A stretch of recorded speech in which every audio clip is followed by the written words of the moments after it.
Olá, gente. Bom dia, boa tarde, boa noite. Não sei que horas vocês vão assistir essa aula. Também nessa quarentena, manhã, tarde, noite, as coisas ficam meio misturadas, né?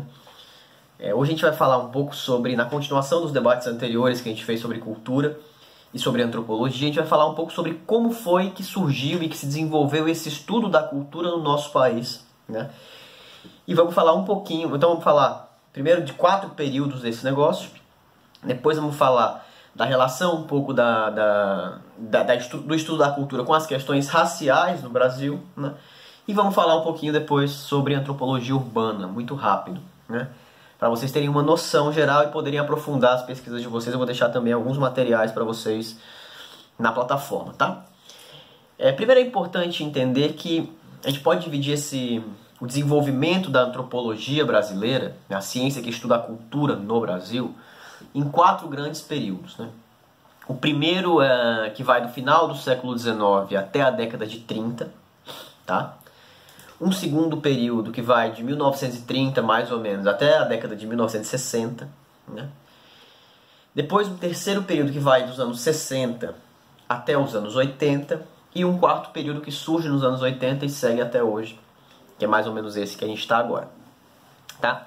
Nesse primeiro período, que começa lá no século XIX, no final do século XIX, vai até os anos 30, é o período em que dominavam as ideias evolucionistas. Lembra que eu falei na aula passada? As ideias evolucionistas e do darwinismo social no pensamento social brasileiro. Então, os pensadores brasileiros que escreviam sobre o Brasil como uma nação, sobre o povo brasileiro, etc., escreviam nessa chave evolucionista, né?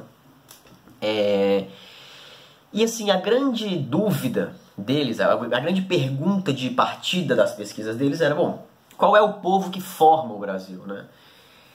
E sobretudo, como é que a gente monta o país com a população que a gente tem? Como é que a gente constrói um país, né, com essa população que nós temos? População de índios, de negros, de brancos, essa população misturada, etc., né? Os exemplos desses caras tem vários, vocês já devem ter ouvido falar alguns desses nomes. Por exemplo, Silvio Romero, né? O Nina Rodrigues, o Oliveira Viana, o Gonçalves Dias, o Euclides da Cunha, que escreveu Os Sertões, um livro famoso que vocês vão ler em algum momento.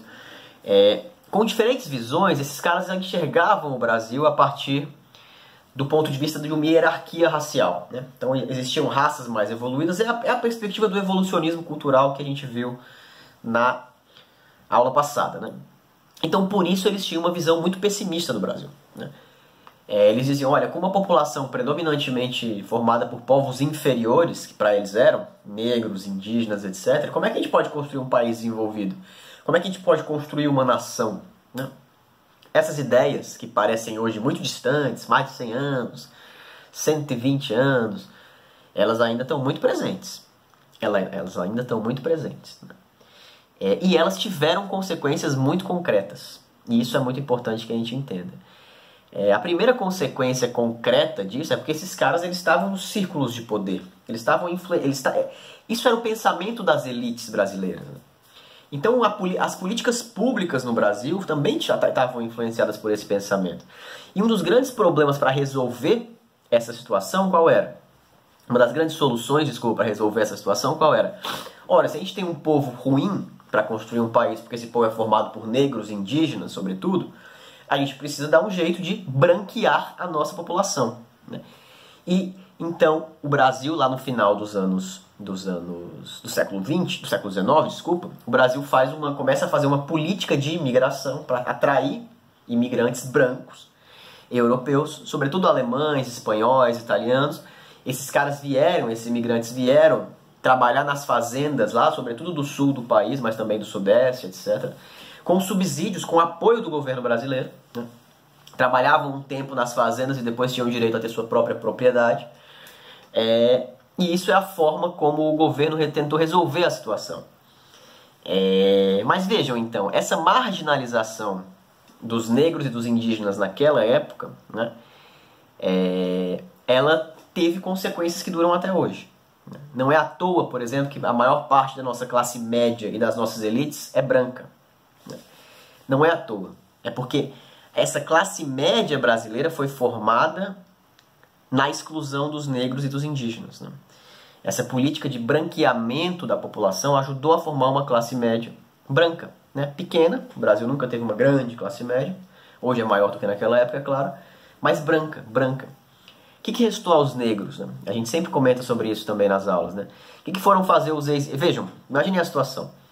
O Brasil tem a lei do ventre livre, a proibição do tráfico de escravos, depois tem a abolição, né, da escravidão. E os senhores de terra, né, os donos das terras, que nunca pagaram salário para negro nenhum, porque tinham a cultura da escravidão muito arraigada e acreditavam que os negros eram inferiores, os senhores de terra não queriam agora passar a empregar aqueles mesmos negros que eles tinham libertado, ou seus filhos, como trabalhadores das fazendas, trabalhadores assalariados nas fazendas, né?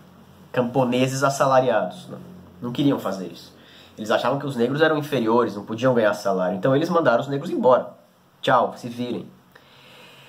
Quem que veio trabalhar nessas fazendas? Justamente os imigrantes europeus.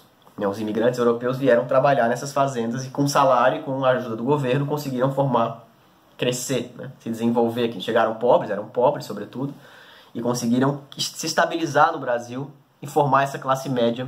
E alguns foram formar elites industriais depois de um tempo, etc. Bom, e os negros foram fazer o quê? Os negros foram trabalhar nas cidades portuárias, sobretudo, onde havia trabalho braçal, carregamento de caixa, etc. E como eles não tinham condições de comprar terra, a lei de terras tinha acontecido em 1853, se eu não me engano. Eles não tinham condições, então.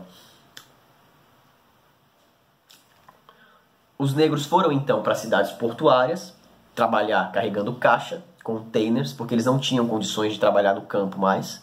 Não tinham dinheiro para comprar terra, a terra havia se tornado uma mercadoria com a lei de terras ali, em meados do século XIX. Também não podiam comprar terras na cidade pelo mesmo motivo, então foram trabalhar nas cidades portuárias, morar nos lugares que ninguém queria morar, nos lugares mais íngremes, em cima dos morros, fazendo suas casas em cima dos morros. E aí está a origem das favelas, né? Então não é à toa que a maioria dos pobres no Brasil hoje sejam negros, sejam pessoas de pele preta, ou de pele negra, ou de pele parda, né?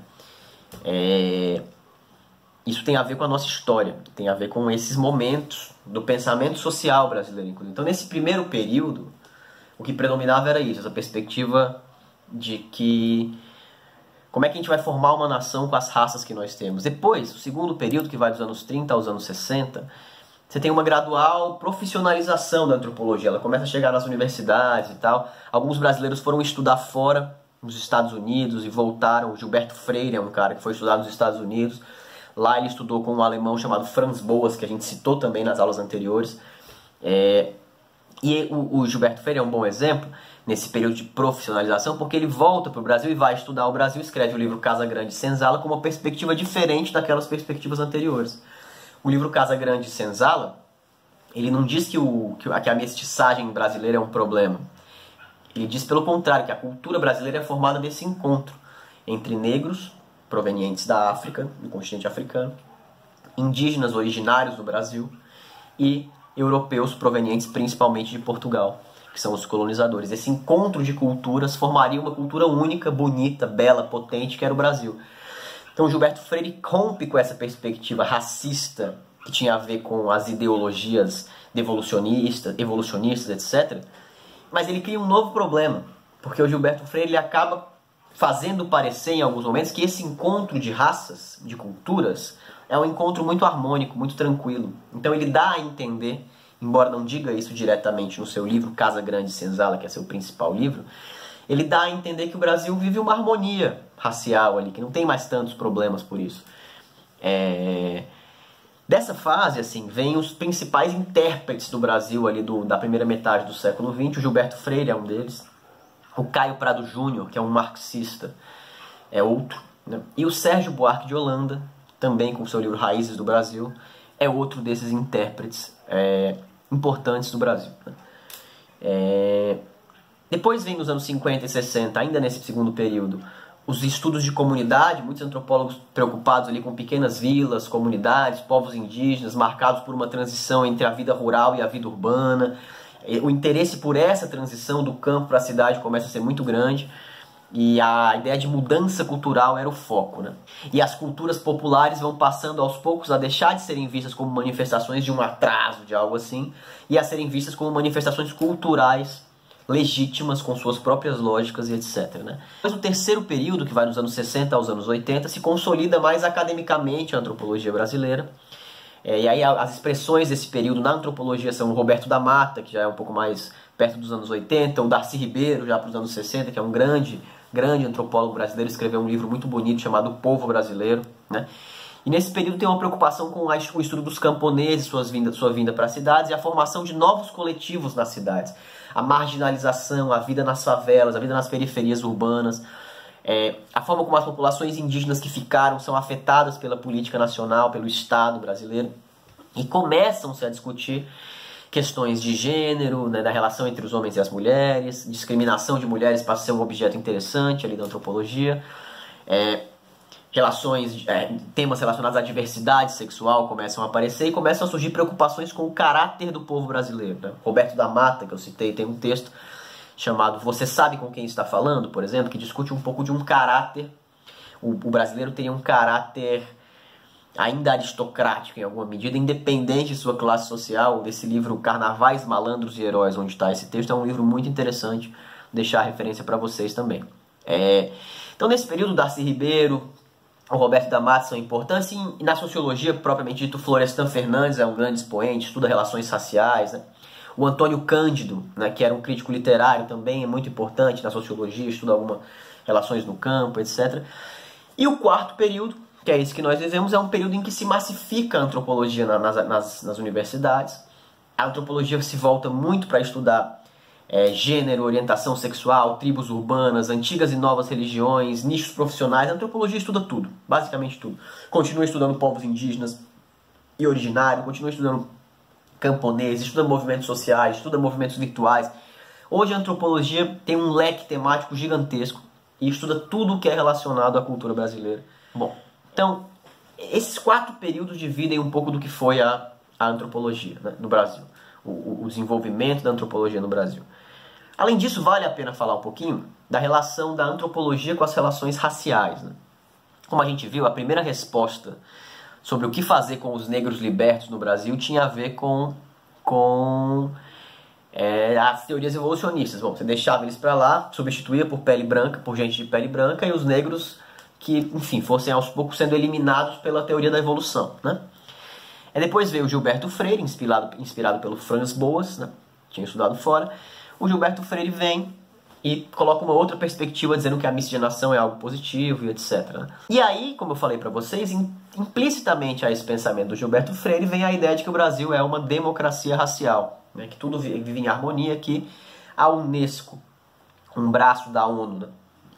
Organização das Nações Unidas, enxerga no Brasil um exemplo. Bom, esse país maravilhoso, que tem várias raças, várias culturas e não tem guerra, né? Então vamos estudar esse país. Faz uma equipe para estudar o Brasil, as relações raciais no Brasil. Essa equipe é coordenada pelo Florestan Fernandes, que eu citei agora há pouco. E o Florestan Fernandes vai mostrar que, na verdade, o Brasil não é um paraíso racial, não é uma democracia racial, e que existe muito racismo e muita discriminação, né? O Florestan diz que é uma forma de discriminação diferente, por exemplo, da norte-americana, dos Estados Unidos, mas que existe e é muito forte. E a antropologia segue estudando relações raciais, continua estudando a cultura negra, especialmente as religiões de matriz africana, e a partir dos anos 80 começam estudos de reafricanização, sobre grupos de jovens que resgatam elementos da cultura afro. Se a gente pensar, por exemplo, a estética de 10 anos atrás, as meninas de cabelo crespo alisavam os cabelos sempre. Hoje essa estética mudou, né? O cabelo livre, solto, cheio, é um cabelo considerado bonito novamente. Isso tem a ver com esses estudos e tem a ver com esses grupos militantes que foram colocando a estética negra de novo, né? Como algo, como parte da beleza nacional, né? E esses estudos continuam, essas lutas por afirmação, essas lutas por reconhecimento, essas lutas contra o racismo continuam, até que em 2012 a gente chega no cenário das cotas raciais, né? O STF reconhece a constitucionalidade das cotas raciais nas universidades federais, e isso reacende muito o debate das relações raciais no Brasil, né? Os que são contrários às cotas acham que as cotas vão alterar essas relações raciais, gerando racismo, mais racismo, e obviamente que os favoráveis acham que as cotas constroem uma prática de maior igualdade, um cenário de maior igualdade, que eu acho que de 2012 para cá isso se confirma, né? Nesses 8 anos de experiência, as cotas de fato colocam, enegrecem a universidade, enegrecem a produção do conhecimento e mudam o patamar, de certa forma, da sociedade brasileira. Mas esse debate racial é um debate muito forte hoje, vocês acompanham isso na mídia todos os dias, a violência policial contra os negros, o racismo cotidiano, como determinados governos tratam as questões raciais e etc. As fraudes nas cotas raciais, etc, etc, etc. São temas importantes, todos eles trabalhados hoje em várias perspectivas pelas ciências sociais e pela antropologia em particular, né? Vale a pena falar rapidamente também sobre a antropologia urbana mais contemporânea, né? A partir dos anos 1960, como a gente viu, começa a surgir o interesse pela própria sociedade brasileira, né? Lembra aquela ideia de estranhamento que eu ensinei para vocês? Estranhar a própria sociedade? Então, isso começa a acontecer, de ver a diferença na nossa própria sociedade, estudar a diferença, procurar o exótico no que é mais parecido com a gente. Então começam estudos fortes sobre as experiências urbanas nas quais os próprios estudiosos, os próprios antropólogos estavam inseridos, né?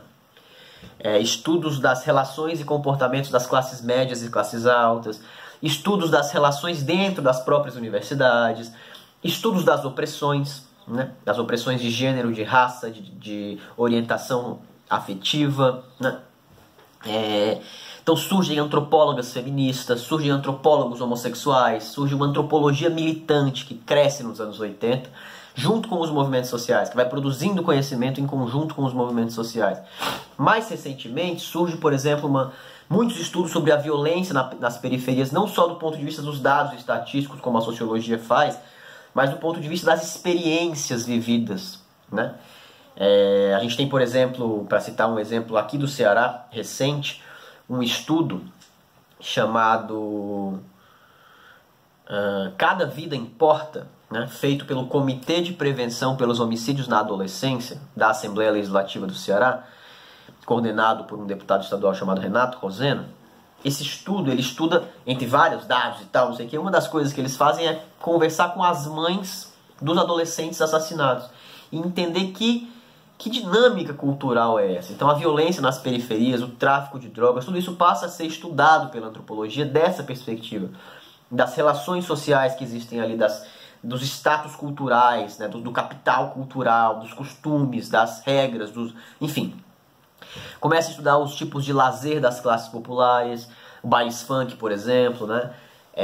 As diferentes tribos urbanas, os punks, os veganos, os skinheads, a galera do K-pop, a galera do videogame, a galera do Free Fire. A antropologia começa a estudar tudo. Ganha força, muita força, o debate sobre gênero e violência de gênero, vai desnaturalizando a relação entre homem e mulher, como se o homem fosse superior e etc. Nós vivemos uma sociedade ainda muito machista, e a antropologia ajuda muito para desconstruir isso. E ganha força também estudos sobre a expressão homofóbica, a opressão homofóbica, sobre a heteronormatividade, sobre a branquitude, né? Não existe só uma negritude, nós brancos, por exemplo, né? Os estudos sobre a branquitude são muito importantes no combate ao racismo. Por quê? Parece que os negros são uma identidade, os índios também, mas os brancos não. Os brancos são o padrão, é o certo, é o normal. Só é caracterizado o que é diferente dos brancos. E não. Os brancos, nós brancos, eu sou branco, nós somos brancos. Isso também é uma marca. E é uma marca na nossa sociedade, sobretudo de privilégios, né? O fato de nós sermos brancos acarreta privilégios, né? Que são sentidos no nosso cotidiano mais específico, que se a gente não ficar atento, a gente nem percebe, acha que é normal. Para todo mundo tem, mas não é bem assim. E quem que ajuda a perceber isso? Os estudos antropológicos sobre a branquitude, que mostram os nossos privilégios. E quando a gente percebe os nossos privilégios, a gente pode fazer a opção por combatê-los ou por ajudar os negros, os movimentos indígenas a combater os privilégios dos próprios brancos. Então nós brancos podemos nos tornar aliados na luta contra o racismo, por exemplo, a partir das reflexões antropológicas. Pois bem, isso tudo para dizer para vocês que a antropologia tem um leque enorme de temas. No Brasil ela tem essa história, também começa muito conservadora e vai melhorando, digamos, né? Vai se abrindo. É uma história parecida com a da sociologia no mundo. E hoje a antropologia é muito importante para a gente entender a sociedade brasileira, para a gente pensar no que é justo na sociedade brasileira e, sobretudo, principalmente, para a gente aprender a se posicionar diante dos dilemas da sociedade brasileira, que é uma sociedade extremamente diversa, diante dos dilemas que a sociedade nos proporciona. Beleza? Espero que essa aula tenha sido útil para vocês. Aguardo aí as opiniões e vou passar uns exercícios a partir da videoaula. Abraço.